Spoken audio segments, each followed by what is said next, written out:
time you need to get a permission, so to say, but it's always nice to ask. That is expected actually.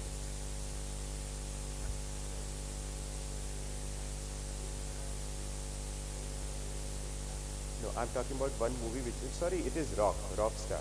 I'm sorry, I'm talking about the film Rockstar, where both of them are, like very fun-loving human beings, and then they sort of, gel together. What I'm trying to say is that your personality should match at certain point of time. The next point would be enjoying mutual silence or time off. How many of you agree that you need time off or silence in a relationship? What would you say, man? Are you single or are you married? Okay. Would you agree that you would need some time off or silence for yourself? Yeah. Not only physical space but also mental and emotional space, right? Like you just want to be on your own and not be distracted by anything. Both of them need it, the man and the woman too. Because when somebody is hovering around you 24 hours a day, the whole relationship becomes very claustrophobic. We may appreciate when we are in a lover stage that our lover would be around us most of the time. That's a very interesting and a very different kind of stage. But once you're married and you're living with that person for so many years together, you definitely want some kind of silence or some time off where you just want to be alone and do what you want. Am I right? Would you agree with that? And we should be in a position to give that space to our partners. It is very, very important both for the man and the woman. The next would be giving permission to say the unpopular or voice anxieties. Now this is a very important point. What happens is, years down the line, like once you start living with your man or the woman, you know what he or she likes. And then like something which he or she does not like, you tend to keep quiet about it and you just let it hide under the carpet. But that's a very, very dangerous thing to do. You have to say, if you are anxious about something, if you don't like something, you have to say it in an assertive way to your partner. You cannot expect just because if I keep my mouth shut, the relationship is going to go smooth. Because sometimes what happens when a lot of anxiety or stress is accumulated, one fine day you blow into a rage and you end up damaging the whole relationship. So it's very important that if you don't like something which your partner does, you have to tell them, and if possible, they should try to change. If they cannot change, then they should be in a position to tell you, look, this is something which is not possible for me to change. I think you have to accept me the way I am. But you just cannot keep your mouth shut and expect the relationship to go very smooth. They show in plenty of films where the husband keeps quiet or the wife keeps quiet and everything goes smooth. It doesn't work that way. It really doesn't work that way. Okay, the next would be giving verbal encouragement always. See, this is very important. What happens is, like when men and women are married for many years, they take each other for granted. Does it happen? Yes. We take each other for granted. We think, it's okay. I mean, he or she is with me all the time. The courtesy which we normally show to strangers, we forget to show to our own partners. And it's very important that because a man and a woman are biologically and physically so different, their thinking patterns are entirely different. It's only when a man and a woman lives for more than 25 to 30 years together does the thinking come to some kind of a common ground. Otherwise, there will always be divergence, and that has to be accepted. You cannot expect a woman to think like a man or the man to think like a woman. That never happens. There will always be some difference, and you will have to see how you can bridge that difference through the word which he used. He used the word compromise. I would try to use the word adjustment. Right? Because men and women think differently, act differently. They have different roles to play in society. They are bound to do things differently. And we'll have to work out some solution to come to some agreement. The next would be reading the other's moods. How many of you can read your partner's moods? Ma'am, would you be able to read? Okay, can you give me a small example of how you read your partner's moods? Okay. Body language. Yes, she meant verbally. No, what she is saying that her husband does not communicate to her, so she has to assess through his body language whether he's in a good mood, bad mood, or whatever. Yes, yeah, but in her case that's not happening. It's non-verbal communication. How would you? Are you single or are you married? Okay, how would you find out your wife's moods? Oh, sorry? Talk. You talk to her. Okay, fine. Yes. Especially, and the way it is said. The way it is said. Okay. Taking second place often enough. This is very important. Taking second place often enough. What happens is we make big prophecies about loving a partner, but then when it comes to making a sacrifice, actually none of them like doing so, to be very frank and honest with you.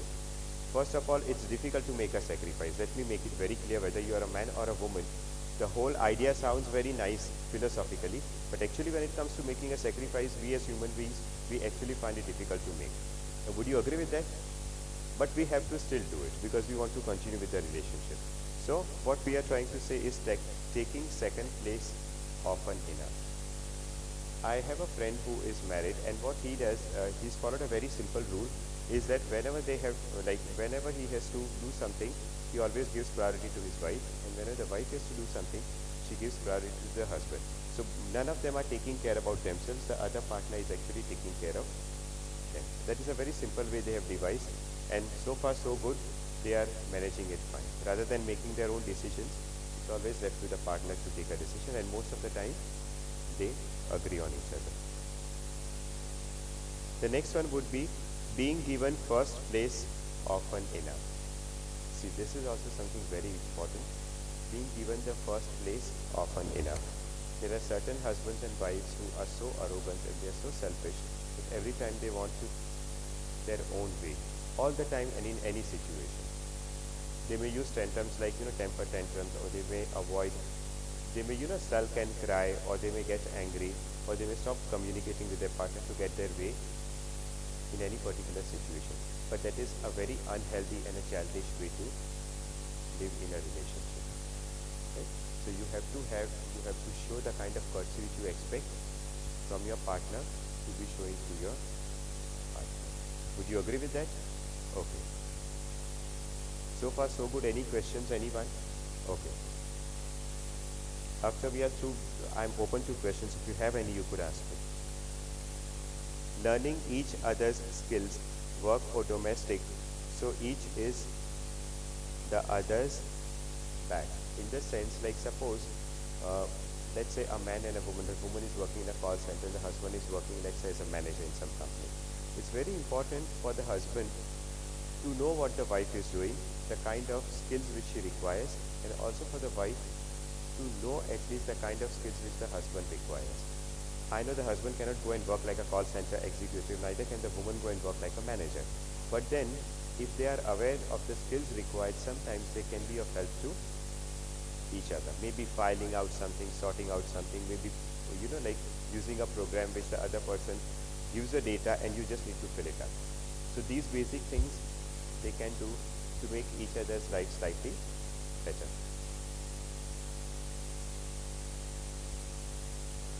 From day one, sorting out money skills.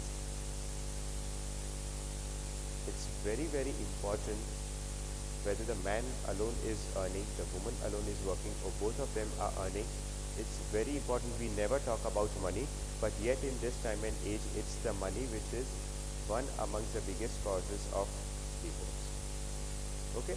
How can one sort out money problems? Would you like to say something? How should a couple ideally sort out financial things? And when should they start talking about it?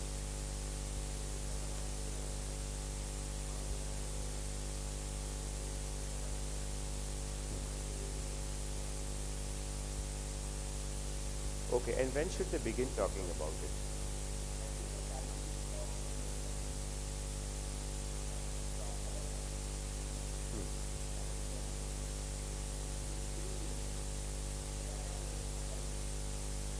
Okay, what would you say, ma'am? When should a man and a woman talk about money issues? Okay, so you don't need to talk about it. Okay, what would you say, ma'am?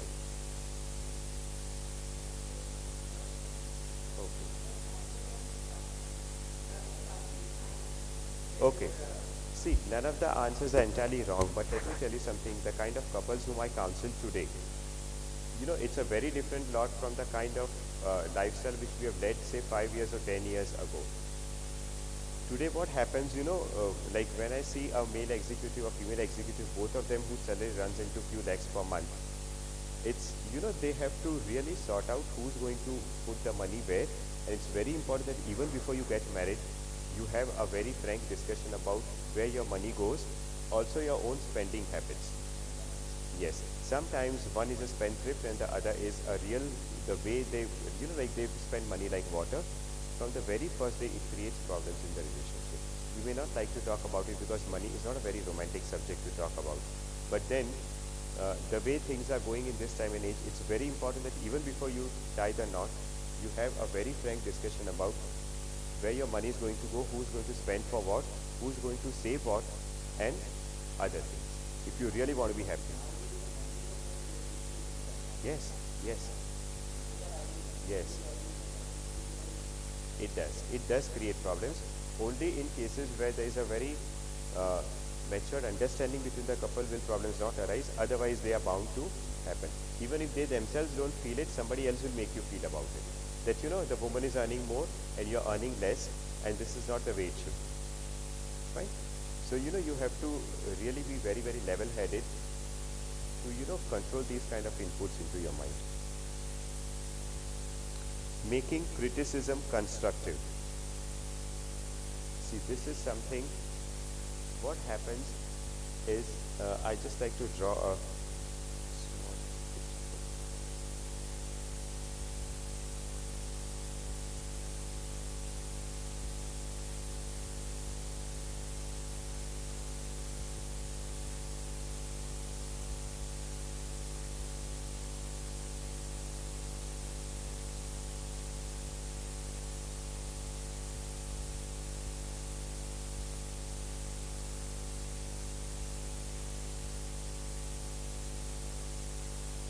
My handwriting is not very good. I hope it's legible.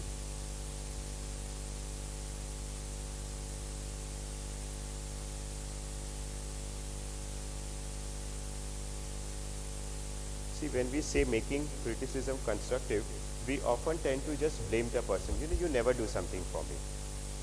You never do something for me. Instead of saying that you should please do this for me and this has to be specified. And you have to make sure that when you're criticizing somebody, for example, you never remembered my birthday, or for example, you never bought this for me, you should tell the other person what exactly is expected from him or her. Rather than just criticizing, you have to say,